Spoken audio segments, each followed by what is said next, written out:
जे आपण basic sciences म्हणतो, मॅथमॅटिक्स आहे, स्टॅटिस्टिक्स पण त्याच्यामध्ये आहे, फिजिक्स आहे, केमिस्ट्री आहे, बायोलॉजी आहे, बायोलॉजिकल सायन्सेस, ह्या 4 गोष्टी ज्याला आहे त्याला आपण प्युअर सायन्सेस म्हणतो. सर्टन युनिव्हर्सिटीज इवन इकॉनॉमिक्सला पण एक प्युअर सायन्स म्हणतात. फॉर एक्झाम्पल IITमध्ये MSc प्युअर इकॉनॉमिक्स पण आहे. कधी कधी इन्फॉर्मेशन सिस्टम्सना पण एक प्युअर सायन्सचा दर्जा बिट्स पिलानीने दिला आहे, किंवा फिनान्सला पण दिलेला आहे प्युअर सायन्सचा दर्जा बिट्स पिलानीने. सो या बाबतीत लोकांची मतं थोडी वेगळी असू शकतात, पण बाय अँड लार्ज जनरली आपण जे समजतो ते mathematics, statistics, physics, chemistry, biology ह्याला प्युअर सायन्स असं समजलं जातं. आता जो थिअरिटिकल पार्ट आहे कम्प्युटर सायन्सचा, ज्याला डेटा सायन्स म्हणूया आपण, तो पण एक प्युअर सायन्सचाच एक भाग मोरॉलेस झालेला आहे. तर algorithms, basically theory of algorithms, this is also an applied discrete mathematical subject, त्यामुळे तो पण एक प्युअर सायन्सेसचाच एक भाग आहे. तर प्युअर सायन्स आता आहे आणि प्युअर सायन्समध्ये बेसिकली तुम्हाला प्रोफेसर बनायचं असेल, रिसर्च करायचं असेल, रिसर्चर बनायचं असेल तर खूप उत्तम फील्ड आहे. म्हणजे ज्याला नॉलेज जाणण्यामध्ये, नॉलेज ग्रहण करण्यामध्ये आणि नॉलेज शेअर करण्यामध्ये आणि नॉलेज क्रिएट करण्यामध्ये खूप आतून एक उत्साह आहे, एक अंतर्स्फूर्ण आहे, अशा लोकांनी डेफिनेटली प्युअर सायन्सेसमध्ये जावं. आता अप्लाइड सायन्स ज्याला आपण म्हणू, सायन्सचं ॲप्लिकेशन करणं, काहीतरी प्रॉडक्ट्स बनवणं, काही सर्व्हिसेस बनवणं, काही अल्गोरिदम्स बनवणं, किंवा काही सॉफ्टवेअर्स, ॲप्स, वेबसाईट्स, किंवा आता AI एजंट्स बनवणं आणि असे वेगवेगळ्या गोष्टी बनवणं, जे आपल्या सोसायटीमध्ये, इंडस्ट्रीमध्ये त्याचा उपयोग होऊ शकतो, यूज केसेस होऊ शकतात, that is engineering. So engineering is application of science principles to make something useful. काहीतरी प्रोडक्ट बनवायचा, काहीतरी सर्व्हिस बनवायची, ज्याचा काहीतरी समाजाला उपयोग होईल, इंडस्ट्रीला उपयोग होईल, सरकारांना उपयोग होईल. त्यामुळे इंजिनिअरिंगला खूप मोठं ट्रॅक्शन मिळालं आहे, कारण इंजिनिअरिंगमध्ये तिथे म्हणजे तिथे प्रोडक्ट्स बनतात, प्रोडक्ट्स विकले जातात, मग त्याला तिथे पैसा येतो.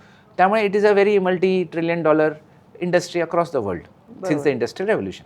तर हे इंजिनिअरिंग झालं. मेडिकल फील्ड तर सगळ्यांना माहितीच आहे, आणि त्याच्यामध्ये पण आता प्युअर मॉडर्न मेडिसिन आहे, आयुर्वेद आहे, होमिओपॅथी आहे, ऑक्युपेशनल थेरपी आहे, फिजिओथेरपी आहे, या सगळ्या वेगवेगळे फील्ड्स त्याच्यामध्ये इन्व्हॉल्व आहेत. आता AI जे तुम्ही विचारलं ते ही एक टेक्नॉलॉजी आहे जी एक गेली 40-45 वर्ष त्याच्यावरती रिसर्च चालू होता, right from neural networks, machine learning, आणि आता हे सगळ्या गोष्टींचं जे काही रिसर्च गेल्या 45 वर्षाचं आहे त्याचं आता हे कल्मिनेशन किंवा ब्लॉसमिंग ज्याला आपण म्हणू, ते आता व्हायला लागलेलं आहे. आणि आता खूप इझी टू यूज टूल्स सगळीकडे अवेलेबल उपलब्ध झाले.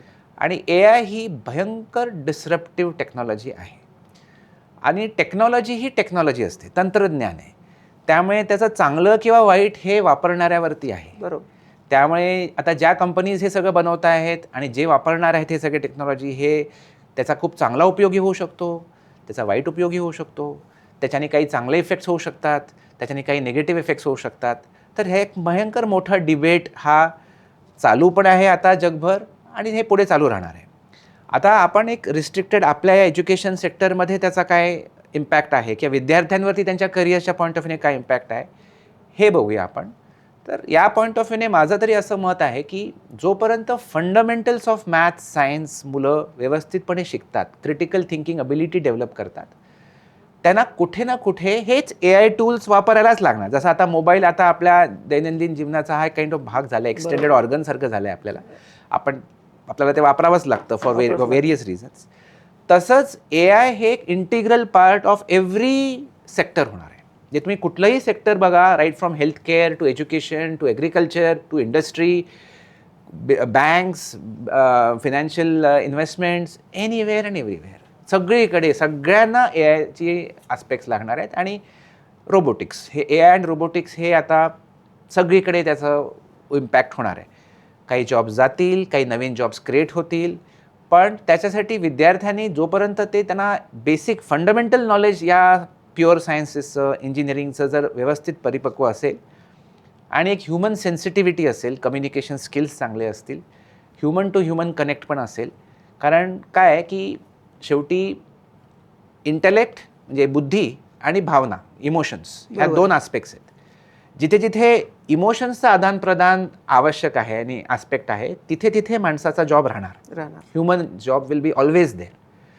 जिथे जिथे बुद्धीचा वापर करून काही क्रिएट करायचं आहे किंवा काही त्याच्यात आदानप्रदान करायचं आहे, तिथे मात्र हेवीली AI आणि रोबोटिक्स माणसाला रिप्लेस करतील. इवन फिजिकल लेवल पण रोबोटिक्स रिप्लेस करणार आणि बुद्धीचं काम AI रिप्लेस करणार. इथेच मला एक छोटासा प्रश्न असा जोडून त्याला विचारायचा आहे तुम्हाला. म्हणून EQ डेव्हलप करणं पण गरजेचं आहे विद्यार्थ्यांना, असं मला सांगायचं. Pune's Pride Sunny's World, Life in Funshine. Resort, weddings, events, restaurants, adventure, wellness. Sunny's World, perfect destination for every occasion.